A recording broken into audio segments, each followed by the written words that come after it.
방송에서 제공하는 투자 정보는 투자 판단에 대한 조언입니다. 방송에서 제공하는 주식의 가치, 가격 상승 및 가격 하락에 대해서는 방송사에서 보장하지 않습니다. 간추린 경제 뉴스입니다.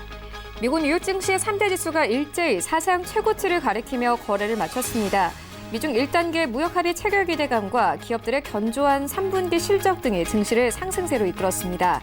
뉴욕 증권거래소에서 다우존스 지수는 0.42%, S&P 500 지수는 0.37%, 나스닥 지수는 0.56% 상승하며 거래를 마쳤습니다.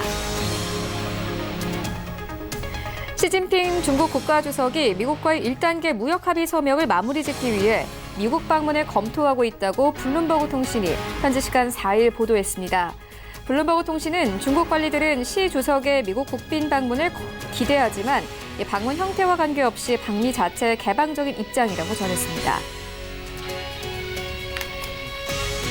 미국 국무부는 현지 시간 4일 중국 주도로 이뤄진 세계 최대 자유무역협정인 RCEP와 관련해 직접적 반응을 자제하면서도 미국이 인도태평양 지역과의 자유공정 상호 호혜 무역을 촉진하는 데 전념하고 있다는 입장을 재확인했습니다. 이는 인도태평양 전념 의지를 재확인함으로써 중국에 대한 견제구를 날린 것으로 보입니다. 골관절염 치료제 인보사의 허가 당시 허위 자료를 제출한 혐의를 받고 있는 코롱 생명과학 임원들에 대한 구속영장이 모두 기각됐습니다. 서울중앙지법 신종열 영장 전담 부장판사는 현재까지 제출된 자료만으로는 구속의 필요성 및 상당성이 충분히 소명됐다고 볼 수 없다고 판단했습니다.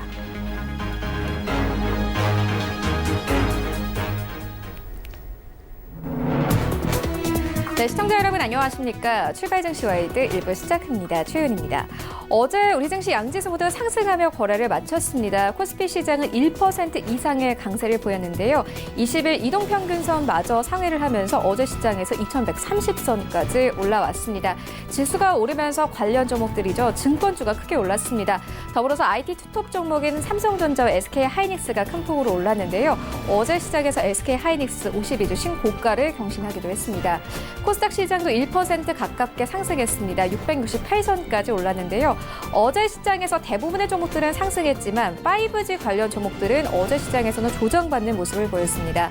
이런 가운데 간밤에 뉴욕 증시 3대 지수 다시 한번 사상 최고가 경신했는데요. 시장 분위기 자체 나쁘지 않습니다. 1월 시장 상황들 출발 증시 와이드 1부에서 정확하게 알아보도록 하겠습니다.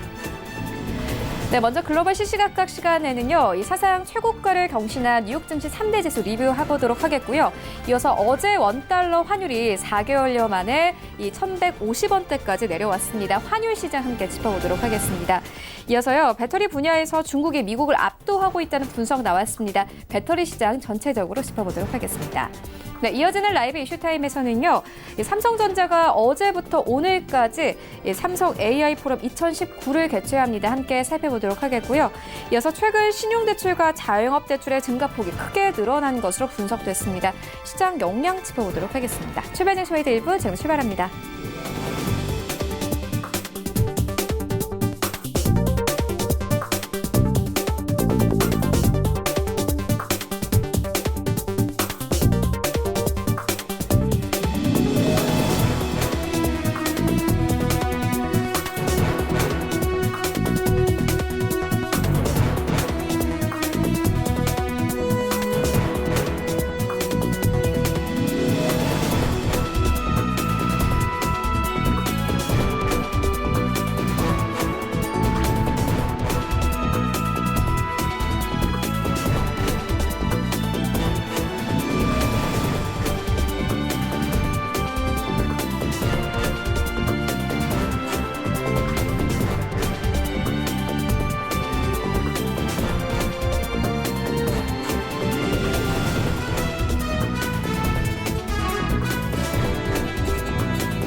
네, 글로벌 이슈 체크해 보도록 하겠습니다. 글로벌 시시각각 시간인데요. 바로 투자증권 영업부 윤정식 팀장 화상으로 연결되어 있습니다. 안녕하십니까? 네, 안녕하세요. 네, 먼저 시장 상황부터 짚고 가도록 하겠습니다. 일단 이 썸머타임 해제로 오늘 뉴욕 증시는 우리 시각으로 오전 6시에 마감이 됐습니다. 3대 지수 모두 무역 협상에 대한 기대감과 함께 사상 최고치를 경신했는데요. 어떤 종목들이 크게 힘을 받았습니까? 네, 우선 종목별로 좀 말씀을 드리자면 미국 증시에서는 이 무역 협상 관련한 종목들, 특히 반도체, 산업재, 에너지, 금융주가 상승을 주도했습니다. 국내 증시에서도 전일장 하이닉스라든지 이 반도체 관련한 업종들 그리고 증권주들 중심으로 한 금융주들 상당히 좀 분위기 좋았었는데 이와 마찬가지로 미 증시에서도 이 반도체와 관련한 경기 이 민감주들 그리고 유가가 올랐기 때문에 에너지주들 그리고 금융주들 모두 상승을 했다라고 보시면 되겠습니다. 지수 정리를 좀 해드리자면요. 뉴욕 증권거래소에서 다우존스 30 산업평균지수는 전장보다 0.42% 상승한 27,462.11에 거래를 마쳤고요. S&P 500 지수는 0.37% 상승한 3,078.27에 그리고 나스닥은 0.56% 상승한 8,433.20에 장을 마감을 했습니다. 다우지수는 지난 7월 중순 이후 약 4개월 만에 종가 그리고 장중 가격 모두에서 사상 최고치를 다시 썼고요. S&P 500 지수랑 나스닥 지수도 사실 지난주에 전고점을 돌파한 이후에 이 사상 최고치 경신 행진을 이어갔습니다. 미중 무역 협상에 대한 미중 무역 협상 진전에 대한 이 기대치가 이 주가를 끌어올렸는데요. 이 윌버로스 미 상무장관의 발언이 이 미 증시 상승에 가장 직접적으로 이 시작에 대한 신호탄을 쏘았다라고 보시면 되겠습니다. 이 로스 장관은 지난 주말 미국 기업들의 화웨이에 대한 제품 판매 면허를 곧 발급할 것이라면서 발표하면서 중국과의 무역 협상의 긍정적인 전망을 야기했고요. 더불어서 이달 안에 1단계 합의가 이루어질 것이라면서 화웨이가 미국 협상 카드로 사용될 것이라고 언급을 했습니다. 더불어서 14일 예정된 미국의 수입 자동차와 부품에 대한 25% 고율 관세 부과를 하지 않을 수도 있다는 입장을 발표했고요. 최근 EU, 일본 그리고 그 외의 나라와 좋은 대화를 가져가는 이 트럼프 행정부가 관세 부과할 필요가 없을 수도 있다고 주장을 하면서 미국 증시 가장 직접적으로 좋은 영향을 보였고 이 발언에 힘입어서 독일 증시에서 BMW 그리고 폭스바겐까지도 자동차 업종들 좋은 모습들을 보여줬습니다. 여기에다가 그 지난주 발표된 미국의 3분기 성장률 그리고 10월 고용 등 핵심 경제 지표들이 모두 예상을 뛰어넘은 점도 이 주가 상승에 이 플러스 요인을 더했습니다. 이 가장 중요한 이 지표죠. 고용 호조 등으로 침체가 단기간 내에 발생하지는 않을 것이란 안도감이 형성이 됐는데요. 기업들의 3분기 실적도 우려보다 양호한 애초 흐름을 지속을 했습니다. 팩트셋에 따르면 S&P 500 지수 포함 기업 중 약 350개가 실적을 내놓은 가운데 이들 중 75%가량이 예상보다 우수한 순이익을 발표했습니다. 연방준비제도가 지난주 올해 세 번째 금리 인하 이후에 저금리 유지 기조를 확인한 점도 이 긍정적인 요인인데요. 이 물가 자체가 물가 상승 목표가 2%를 달성할 때까지 연준이 금리를 올리지 않겠다. 바꿔 말하자면은 당분간 저금리를 유지하겠다. 이런 부분인데요. 사실은 지금 이 경제 상황 자체 전 세계적으로 안정자산보다는 그래도 경제 전체적으로 좋게 보고 있기 때문에 위험자산에 대한 선호도가 올라가고 있는 이런 상황들이었기 때문에 페드의 저런 발언도 굉장히 좀 긍정적으로 받아들여졌는데요. 만약에 글로벌리한 이 투심이 악화가 돼 있었다라면은 이제는 금리 인하가 멈추겠구나 이런 부분들이 나오면서 좀 좋지 않게 반응을 했을 텐데 이제는 저 정도만 되더라도 당분간 올리지만 않더라도 좋다라는 정도로 지금 미국 이 시장 굉장히 좀 좋은 이 시장의 모습을 보여주고 있다라고 보시면 되겠습니다. 여기에다가 지금 미국 실적 발표 자체가 굉장히 좀 좋은 모습들 이런 부분들이 나오면서 전체적으로는 좋은 모습들 보여줬는데 사실 장중에는 이 매물 출회, 차익 매물에 대한 출회가 좀 나왔습니다. 그런 부분들은 지금 자리 분명히 미국 경기에 있어서의 투심은 좋은 부분들이 있지만 주가가 너무 올랐기 때문에 지금 자리 조금은 부담스럽다. 이런 부분들은 분명히 시장 내에 존재한다라고 보시면 되겠고요. 그리고 상승폭이 지난주에 컸었던 제약 바이오 업종은 조금은 부담스러운 모습들 많이 좀 나왔다. 차익 매물이 좀 더 많이 나왔다라고 보시면 되겠습니다. 이 종목별로, 섹터별로 조금 더 자세히 말씀을 드리자면요. 필라델피아 반도체 지수가 2.19% 상승을 했습니다. 퀄컴이 1.81%, 자일링스가 4.24, 마이크론이 2.5, 엔비디아가 3.9, 인텔이 1.95%. 이 반도체 관련주는 화웨이 이슈가 완화되고 미중 무역 협상에 대한 기대, 그리고 대만의 SPID 실적 발표에 힘입어서 상승을 했습니다. 국내에서도 반도체 관련주들 이제 4분기부터는 분명히 좋다, 이런 부분들 분석이 나오면서 굉장히 좋은 모습들 보여주고 있는데요. 여기에다가 무역 협상에 대한 기대감들이 올라가면서 캐터필라라든지 3M, GM, 포드 같은 종목들이 1에서 2% 정도 상승을 했고요. 이 자동차 그리고 부품에 대한 관세 철회에 대한 기대감들이 나오면서 이런 부분들이 상승을 했습니다. 애플 같은 경우 0.66% 상승을 하긴 했지만 최근 상승분에 따른 차익 매물이 출회되면서 장중 마이너스도 났었다가 하지만 결과론적으로는 미국 시장 자체가 전혀 워낙 좋았기 때문에 소폭 상승하는 정도로 그쳤습니다. 이 국제유가 같은 경우는 무역협상 기대 속에서 상승세를 이어가면서 엑손모빌, 쉐브론, 코노코필립스 같은 종목들이 많게는 4.6%, 적게는 한 1.5% 정도 오르면서 에너지 업종도 강세를 보였고요. JP모건이나 뱅크 오브 아메리카 같은 금융주들도 무역협상 기대에 따른 국채금리 상승 영향으로 인해서 한 1에서 2% 정도 강세를 보여줬습니다. 하락한 종목들도 사실은 있었는데요. 언더아머 같은 경우가 아마 19% 정도 좀 강하게 하락을 했는데, 개별적으로 이슈가 있었습니다. 미 법무부가 분식회계 조사 가능성을 발표하면서 급락을 했고요. 그리고 맥도날드 같은 경우는 직원과의 부적절한 관계로 CEO가 회사를 떠났다, 이런 소식들이 전해지면서 하락을 했는데, 대체적으로는 대부분의 종목들이 상승을 했고요. 이렇게 개별적으로 이슈가 있는 종목들, 몇몇 종목들만 하락을 할 정도로 굉장히 좀 좋은 그런 시장의 모습들을 보여줬다라고 보시면 되겠습니다. 네, 이렇게 뉴욕 증시가 강세를 이어가는 동안 어제 우리 외환시장 원달러 환율 흐름 좋았습니다. 4개월여 만에 원달러 환율이 1,150원대까지 내려왔는데요. 긍정적 신호로 볼 수 있을 것 같습니다. 시장 영향 어떻게 보고 계십니까? 네, 우선적으로는 국내 증시 최근 들어서 좋고요. 미국 시장 올라가고 있고요. 이 환율이 내려갔습니다.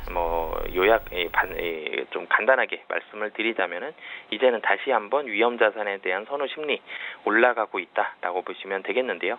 환율이 1,159.20으로, 그러니까 1,160원대 아래로까지 좀 떨어졌습니다. 1,200원대에서 상당히 좀 오래 머물렀었는데요. 그런 부분들 생각을 해본다라면 환율 상당히 좀 많이 떨어졌는데, 가장 직접적인 요인은 이 국외에서 좀 찾아야 될 것 같습니다. 이 미중 무역 협상에 대한 기대감이 높아지고, 그리고 연방준비제도에서 금리 인하에 나서면서 달러와 같은 이런 안전자산에 대한 선호 심리가 약화된 이런 영향이다라고 보시면 되겠는데요.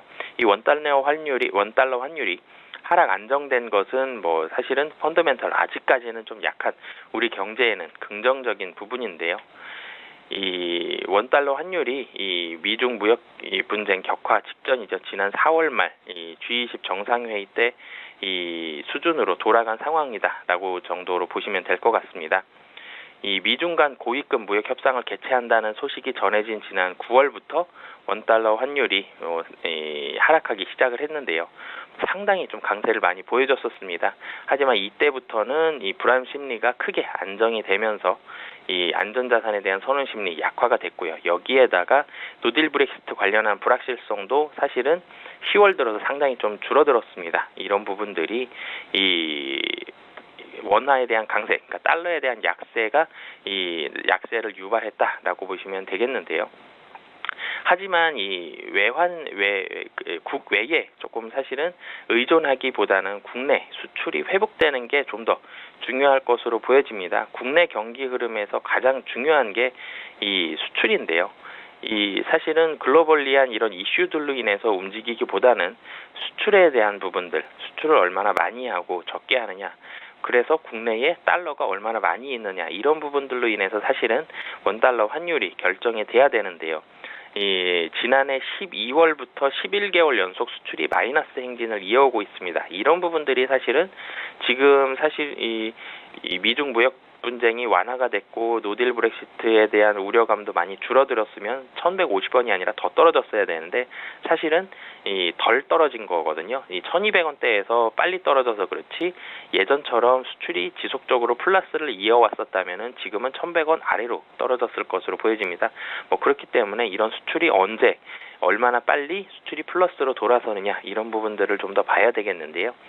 이 마이너스가 11개월 연속으로 이어졌는데 이 기저효과 부분들을 고려한다라면은 12월 정도에는 플러스, 늦어도 한 1월 정도에는 플러스 전환이 어느 정도는 가능해 보입니다. 그런 부분들까지 본다라면은 달러는 지금 자리에서 특별한 이벤트가 당장 나올 가능성은 좀 적습니다. 브렉시트도 내년 돼야지 다시 이슈가 불거질 것으로 보여지고요. 지금 화웨이 같은 부분들도 분위기가 좋아지고 있기 때문에 미중 무역 협상도 당장은 조금은 격화되기는 쉽지는 않습니다. 그런 부분들까지 본다라면은 지금 당장 이 달러에 대한 강세 되기보다는 지금 정도 유지가 될 것으로 보여지고, 국내 경기 상황, 수출에 대한 증가세 살펴본다라면 12월이나 1월 정도에 좋아질 것으로 보여지기 때문에 어느 정도는 달러는 원달러 환율은 지금 정도에서 유지되다가 달러에 대한 약세가 향후에는 조금 더 강화가 될 것으로 보여집니다.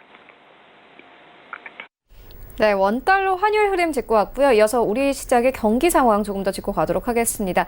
미국과 중국의 무역 갈등이 극한까지 갈 경우에는 한국의 경제 성장률이 최대 0.34%포인트 떨어질 수 있다는 분석을 KDI가 내놨습니다. KDI 분석 어떻게 보십니까? 네, 사실은 KDI 분석 굉장히 좀 많이 국내에서는 가장 공신력 있는 경제에 대한 분석을 내놓는 곳이죠.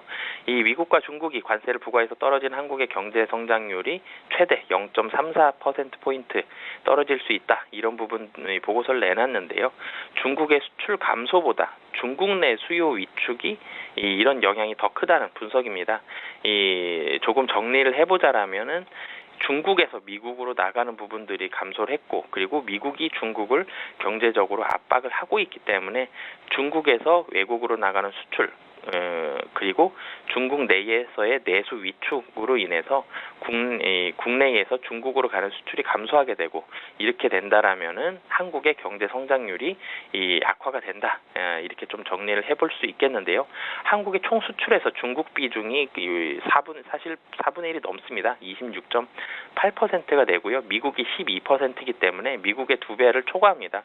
압도적으로 많은 비중을 차지하고 있기 때문에 EU 전체를 합치더라도 중국을 앞서지를 못할 정도이기 때문에 중국이 저렇게 압박을 지속적으로 받는다라면은 국내 경기 타격을 입을 수밖에 없고요.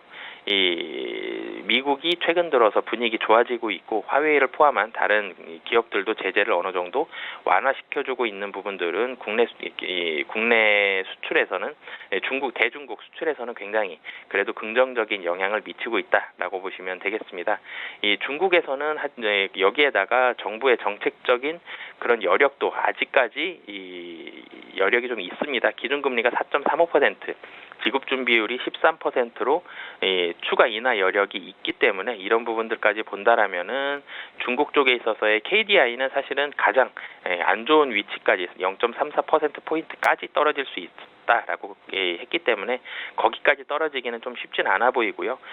미국과 중국의 분위기 좋아지고 있고 중국이 필요하다라면은 추가적으로 기준금리라든지 지급준비율을 인하시킬 수 있기 때문에 KDI의 분석까지는 떨어지기는 현실적으로는 좀 쉽지는 않아 보인다라고 정리할 수 있겠습니다. 네, 알겠습니다. 이어서 시장의 업종 짚고 가도록 하겠습니다. 배터리 분야에서 중국이 미국을 압도하고 있다, 이런 분석 기사를 월스트리트 저널 측이 내놓았습니다. 우리 배터리 시장에 영향이 있을까요? 네, 지금 전 세계 배터리 분분에서 1위부터 자동차 배터리 시장 중에서 1위부터 10위를 정리를 해본다라면은 이 중에서 이 5개가 중국 업체입니다. 3개가 국내 업체이고요. 2개가 일본 업체입니다. 1위가 압도적으로 이 중국 업체가 뭐 거의 4분의 1 이상을 차지하고 있는데요. 이 전 세계 이 전기차 210만 대가 지난해 팔렸는데 이 중 60%가 중국에서 판매됐습니다. 중국이 뭐 거의 전 세계의 전기차 산업을 이끌어간다라고 보시면 되겠는데요. 중국이 굉장히 많이 앞서 나가는 부분들은 중국 정부의 지원도 분명히 있고요. 중국이 환경적인 문제 굉장히 좀 심각하기 때문에 이런 부분들을 타개하기 위해서 굉장히 많은 지원을 해주고 있고, 표면적으로는 그런 부분이지만 실질적으로는 전 세계가 뭐 내연기관보다는 전기차 쪽으로 향후에는 나아갈 가능성이 있기 때문에 신사업에 대한 발굴에 대한 목적도 충분히 있다라고 보시면 되겠습니다. 하지만 중국 너무 많이 앞서 나가고 있습니다. 그렇게 된다라면은 미국에서 중국에 대한 제재를 충분히 걸을 수 있고요. 중국이 전기차 시장을 장악한다라면은 미국에서는 화웨이처럼 충분히 딴지를 걸 수 있기 때문에, 화웨이처럼 중국의 딴지가 걸린다면 이 중국 이 1위 업체가 CATL이라는 업체인데, 이 업체를 화웨이처럼 하지 말라라는 법이 없거든요. 뭐 그렇게 된다라면은 국내 업체에는 사실은 기회가 될 수 있지만 지금 당장은 그런 부분들 아직까지는 나오진 않고 있습니다. 뭐 그렇게 중국 배터리 업체, 국내 배터리 업체와 같이 성장할 가능성 현재로서는 높아 보이고요. 미국에서 중국 제재 나온다면 뭐 최근에 5G 관련한 이 삼성전자의 매출, 5G 장비에 대한 매출들 많이 올라가고 있기 때문에 미국의 제재가 나온다면 국내 업체 분명히 수혜가 될 것으로 보여지고, 뭐 그렇지 않다고 하더라도 국내 업체 최근 들어서 많이 성장하고 있고 중국 쪽으로 나가는 물량들도 많이 늘어나고 있기 때문에 국내 업체 같은 경우는 뭐 이렇게든 저렇게든 2차전지, 이 자동차 배터리 관련한 업체들은 충분히 성장의 모습들 뭐 많이 보여줄 수 있다라고 보시면 되겠습니다. 네, 알겠습니다. 지금까지 바로 투자증권 영업부 윤정식 팀장과 함께했습니다. 고맙습니다. 네, 감사합니다.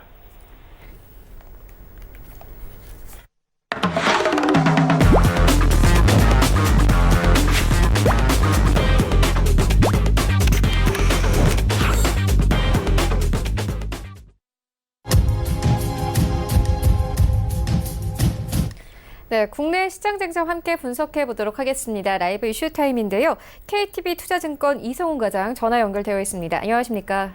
네, 안녕하십니까? 네, 어제 큰 폭으로 올랐던 삼성전자 조금 더 자세하게 다뤄보고 가도록 하겠습니다. 삼성전자가 어제부터 시작해서 오늘까지 삼성 AI 포럼 2019를 개최합니다. 어떤 내용들 지금까지 나왔습니까? 네, 우선 삼성전자 어제 종합기술원 주관으로 삼성전자 서초사옥에서 삼성 AI 포럼 2019를 개최했습니다. 이번 행사는 세계적으로 저명한 AI 석학들의 강연이 마련되면서 AI 전문가, 교수와 학생 총 1,700명이 참석할 것으로 참석한 그런 상황인데요. 어제 같은 경우에는 딥러닝 기반의 세계 이행, 그리고 자율형 시스템 같은 AI 기술 연구 성과가 좀 발표됐고요.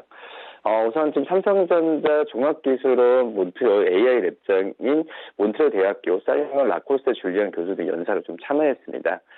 오늘부터는 이제 삼성 리서치 주관으로 삼성전자 서울 R&D 캠퍼스에서 행사가 진행될 예정인데요. 행사 첫날 오늘 같은 경우에는 이 온 디바이스 AI 통역 기술이 시연됩니다. 이 온 디바이스 AI 같은 경우에는 서버를 거치지 않고 기계 자체에서 AI 기능을 수행하는 기술이라고 볼 수 있겠는데요. 서버에서 데이터를 처리하는 클라우드 방식의 AI보다 개인화된 정보를 처리하는 데 유리하고 네트워크와 연결되지 않아도 언제든 이용할 수 있다는 이점 때문에 많이 주목을 받고 있는 그런 기술이라고 좀 볼 수 있겠습니다. 이 온 디바이스 AI 통역 기술 같은 경우에는 이 네트워크 환경이 불안한 해외에서 어떤 통역 서비스를 원활히 쓸 수 있다는 장점이 있다라고 좀 볼 수 있겠고요. 우선 오늘 언어 처리 순환 신경막 모델이나 이런 대규모 자기 시각 학습 학폭 같은 기존 연설 등이 소개되면서 이거에 대한 시장에서의 이거에서 관심이 많은 산업인이만큼 시장에서 많이 주목을 많이 하고 있다라고 좀 볼 수 있겠고요. 미국 워싱턴 대학교 노아 스미스 교수와 카네기 멜론 대학교 피나 구타 교수와 기조 연설이 지금 예정이 좀 돼 있는 상태고, 또 오후에는 비전과 이미지, 또 그리고 이 온디바이스 3월 인터넷과 소설의 두 가지 주제에 대해서 강연이 좀 있다라고 좀 볼 수 있겠습니다. 지금 시장 이번 행사에서는 이런 석학들의 강연 외에도 AI 분야 글로벌 주요 학회에서 선정된 국내 대학과 대학원의 우수 논문을 선별하면서 전시하는 이 포스터 시스템도 마련됐다라고 볼 수 있겠고요. 지금 현재 봤을 때도 이 온디바이스와 또 3월 인터넷 소셜 트랙에서는 이 모바일 인베드 기기와 또 온 디바이스 컴퓨터를 위해서 극복해야 딥러닝 기술까지 선보인다라고 좀 볼 수 있겠고요. 최근에 좀 관심이 많죠. 이 5G와 또 3월 인터넷 무선 시스템의 문제를 해결하기 위한 딥러닝 기반 추론에 대한 얘기도 나올 가능성도 크지 않을까 판단이 됩니다. 또 그리고 컴퓨터 연산 사회과학 분야에서 주목받고 있는 이 대형화 모델링에 관한 최근 동향 같은 강연이 좀 이어진다라고 볼 수 있겠고요.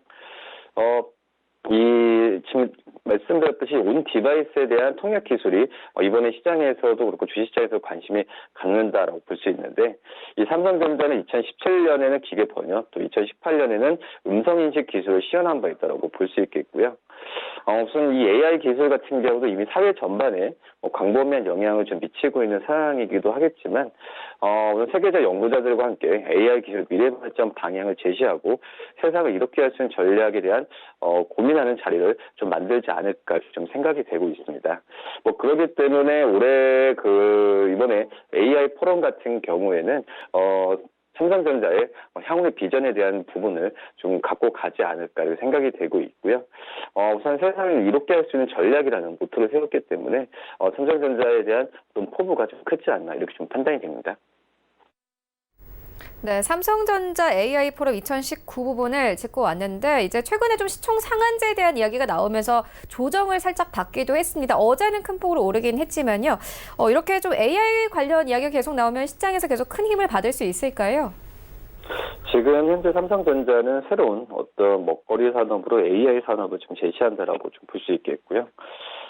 우선 지금 AI 기술에 대한 격차도 지금 크게 지금 차이가 없기 때문에 어떤 사활을 좀 걸지 않을까를 좀 생각이 되고 있고, 최근에 삼성전자가 반도체와 어떤 스마트폰에 대한 매출에 대한 비중이 좀 높은 건 사실입니다. 하지만은 지금 현재 삼성전자 같은 경우에도 이 삼성전자의 어떤 기본적인 사업보다도 신사업에 투자를 많이 한다라고 좀 볼 수 있겠고요. 목표 주가도 최근에 좀 삼성전자가 상향되는 이유가 물론 이제 반도체 디램가의 상승이라고 좀 볼 수 있겠지만은 이 신사업에 대한 중장기적인 매출의 증가 속도도 이 부분을 좀 커버하지 않을까를 좀 판단이 되고 있습니다.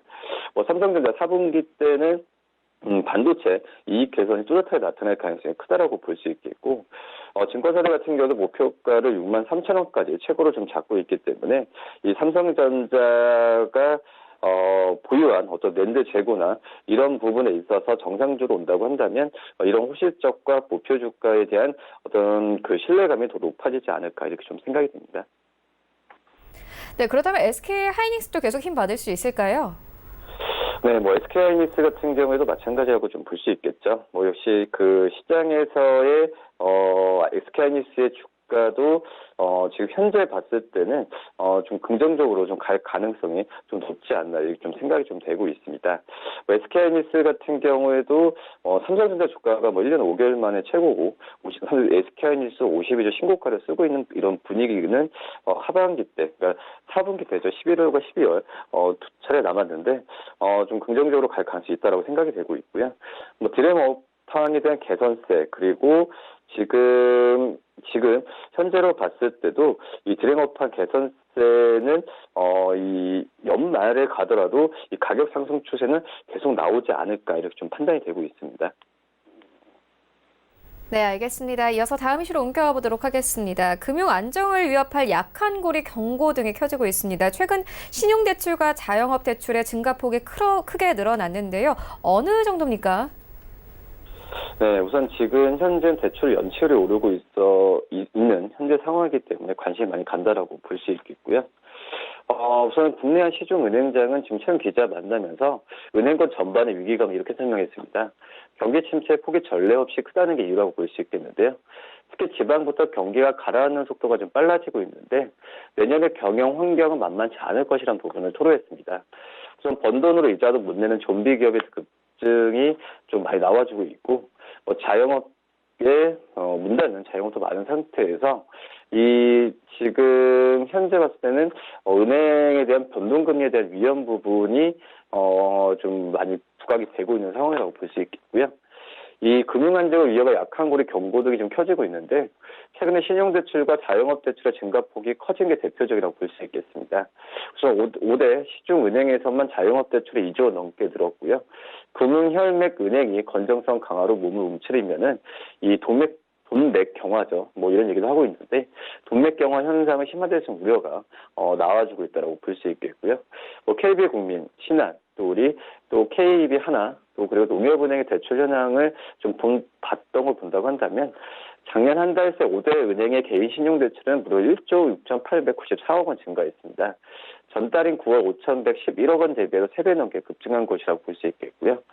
최근 몇 달의 신용대출은 6월에 5,586억 원, 7월에 1조 1,875억, 8월에 1조 6,479억, 9월에 5,110억, 그리고 10월 달에 1조 6,894억 원을 들었습니다. 이 신용대출 급증은 금융당국 규제와 직결되어 있는데 이 부동산 투기를 잡기 위해서 이 LTV죠. LTV를 40% 낮추면서 이 집값 부족분을 신용대출로 벌충하는 효과가 수요가 많아진 것입니다.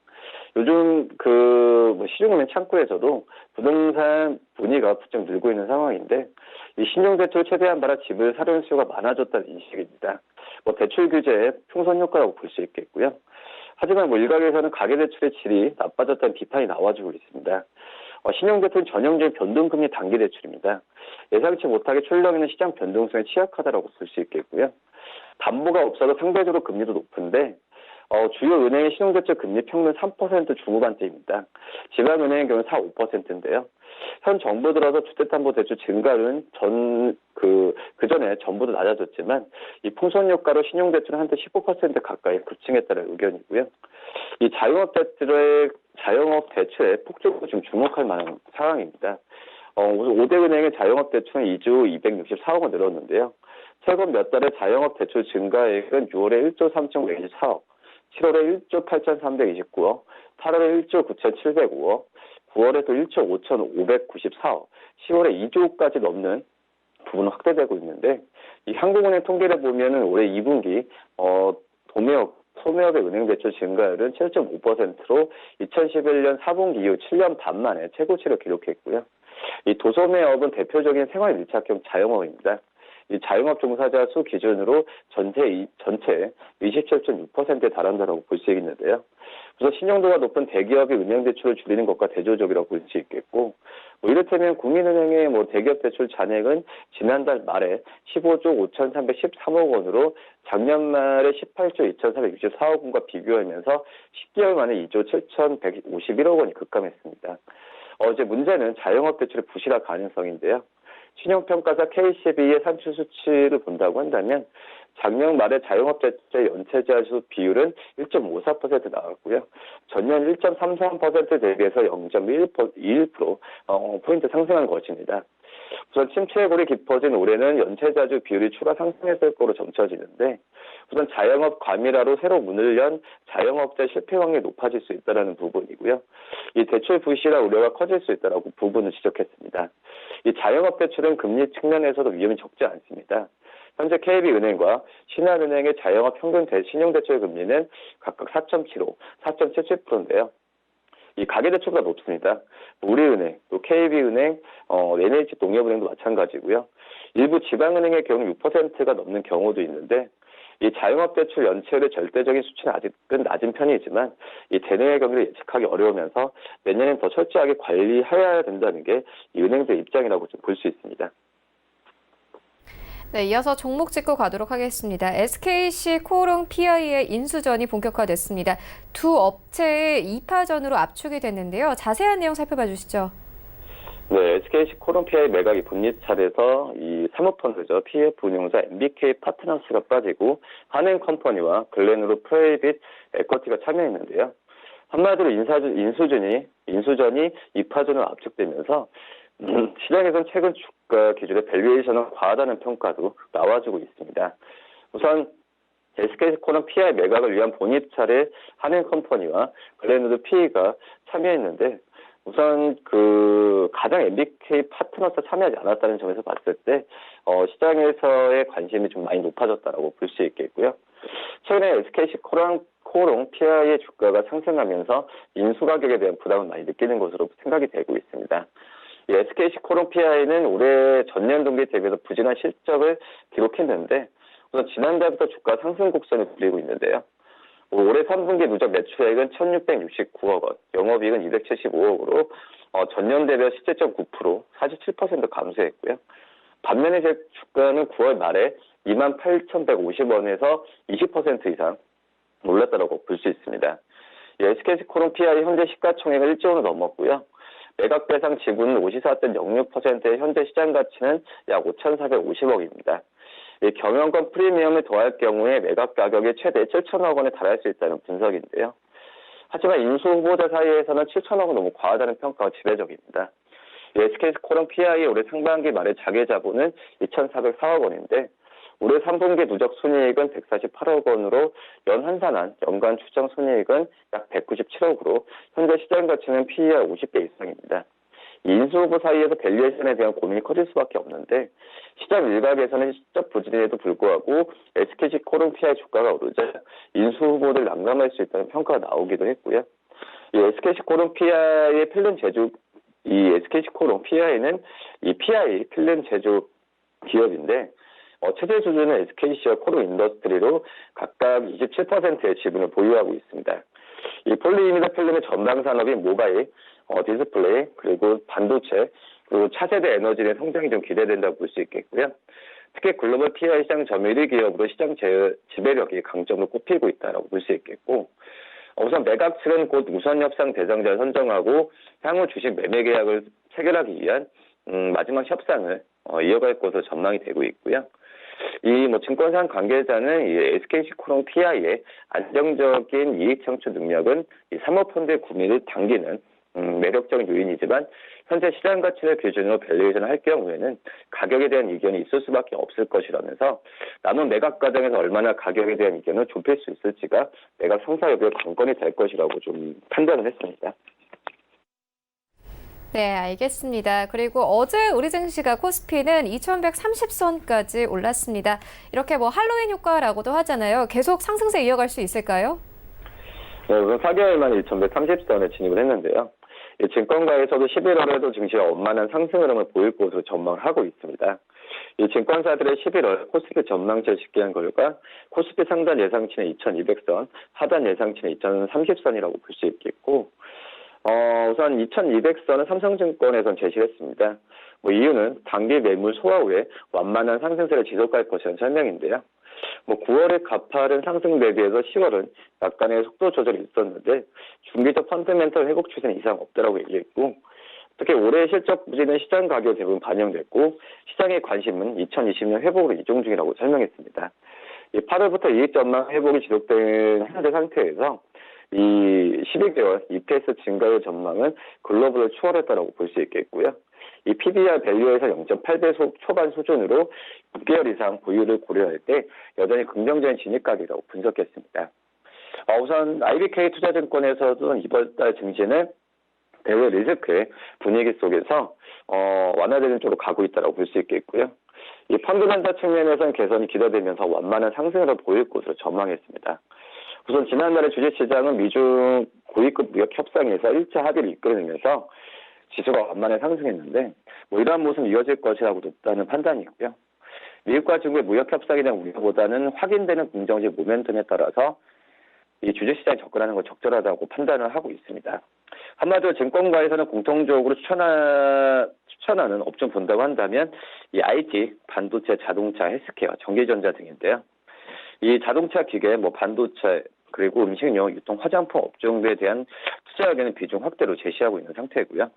이 투자이익의 흑자 전환 예상되는 점에서 전기전자를 최소 업종으로 제시했습니다. 반면 온라인 유통시장 확대에 따른 시적 저하 우려로 음식료를 비선호 업종으로 짚었는데요. 이 이익 개선을 주도한 반도체 업종 그리고 이 중장기 터널 추세가 유효한 자동차 업종 좀 관심 있게 보면 낫지 않을까 이렇게 판단됩니다. 네, 이슈와 전략 짚고 왔습니다. 지금까지 KTB 투자증권 이성훈 과장과 함께했습니다. 고맙습니다. 네, 감사합니다. 네, 1부는 여기서 모두 마치도록 하고요. 잠시 후 2부에서는 전문가들과 함께하는 조모 라이브쇼, 라이브 매매타임이 이어집니다. 여기에 더해서 오늘 장에서 이슈몰이라고 있는 특징주까지 꼼꼼하게 살펴봐 드리겠습니다. 채널 고정해 주시고요. 저희는 잠시 후 2부로 다시 찾아오도록 하겠습니다.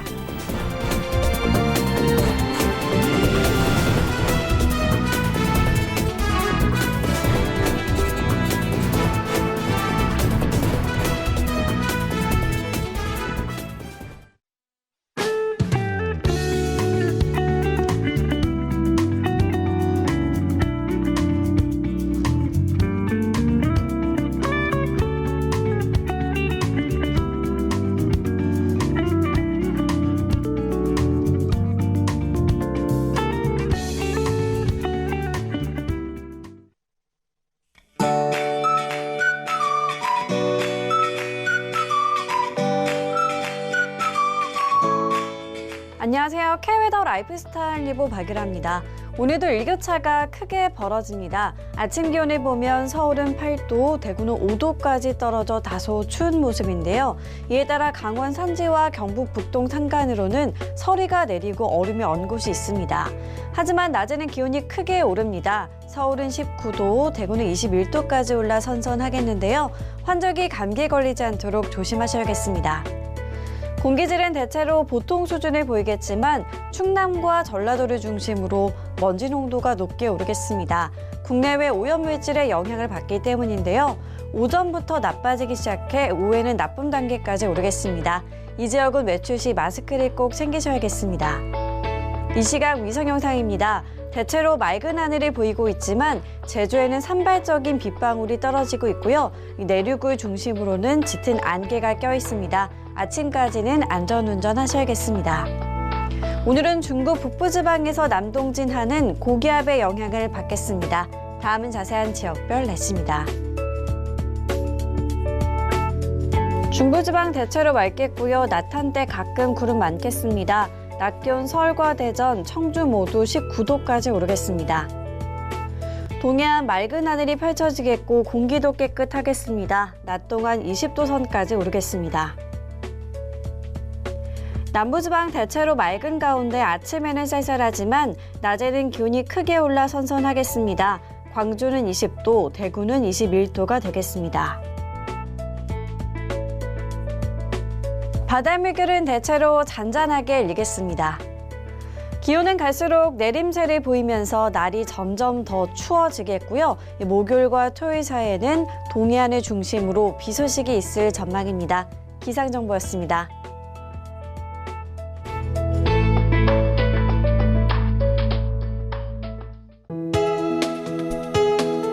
본 방송에서 제공하는 투자 정보는 투자 판단에 대한 조언입니다. 방송에서 제공하는 주식의 가치, 가격 상승 및 가격 하락에 대해서는 방송사에서 보장하지 않습니다.